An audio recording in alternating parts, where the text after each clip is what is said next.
ସମସ୍ତଙ୍କୁ ମୋର ନମସ୍କାର। ମୁଁ ସ୍ୱାଗତ କରୁଛି ଆପଣମାନଙ୍କୁ କୃତିକ ରାମେଶ୍ୱରୀ ଚ୍ୟାନେଲକୁ।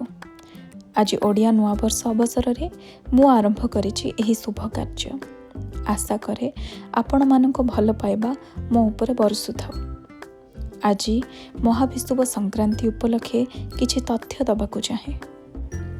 ପଣା ସଂକ୍ରାନ୍ତି ଓଡ଼ିଆ ନୂଆବର୍ଷ ଭାବରେ ପାଳନ କରାଯାଏ। ଏହା ସାଧାରଣତଃ ଏପ୍ରିଲ 14 ବୈଶାଖ 1 ତାରିଖରେ ପଡ଼େ। ଏହି ଦିନଠାରୁ ବସନ୍ତ ଋତୁର ଶେଷ ଓ ଗ୍ରୀଷ୍ମ ଋତୁର ଆରମ୍ଭ ହୋଇଥାଏ। ଏହି ଦିନ ଏକ ଛୋଟ ମାଠିଆରେ ପଣା ରଖି ତୁଳସୀ ଚଉରା ମୂଳରେ ବାନ୍ଧି ଦିଆଯାଏ।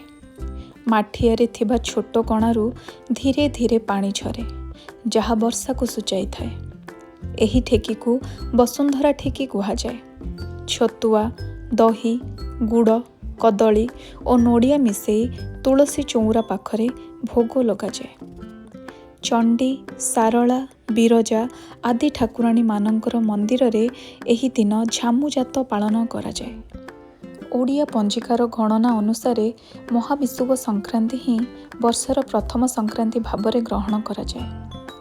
ବର୍ଷାରମ୍ଭ ହେଉଥିବାରୁ ଓଡ଼ିଆ ପରିବାରରେ ଦେବାଦେବୀଙ୍କଠାରେ ସ୍ୱତନ୍ତ୍ର ପୂଜା, ଭୋଗ, ହୋମ ଆଦି କରାଯାଇଥାଏ। ଏହି ସମୟରେ ସୂର୍ଯ୍ୟ କିରଣ ବୃଦ୍ଧି ପାଇବା ସହ ହଜମ ଶକ୍ତି ମଧ୍ୟ ବୃଦ୍ଧି ପାଇଥାଏ।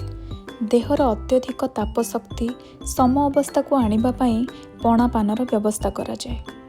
ତେଣୁ ମହାବିଷୁବ ସଂକ୍ରାନ୍ତି ଦିନରେ ବିଭିନ୍ନ ଦେବାଦେବୀ ମନ୍ଦିରମାନଙ୍କରେ ଛତୁ ଓ ପଣା ଭୋଗର ବିଧି ରହିଛି।